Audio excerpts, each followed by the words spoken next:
ഈശോ മിശിഹായ്ക്ക് സ്തുതിയായിരിക്കട്ടെ.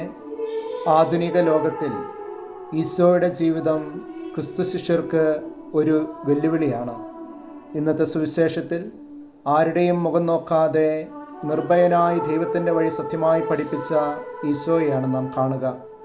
വഴിയും സത്യവും ജീവനും ഞാനാകുന്നു, എന്നിലൂടെ അല്ലാതെ ആരും പിതാവിൻ്റെ അടുക്കിലേക്ക് വരുന്നില്ല എന്നരുളി ചെയ്യുന്ന ഈശോ പിതാവിൻ്റെ മറ്റൊരു മുഖമായിരുന്നു.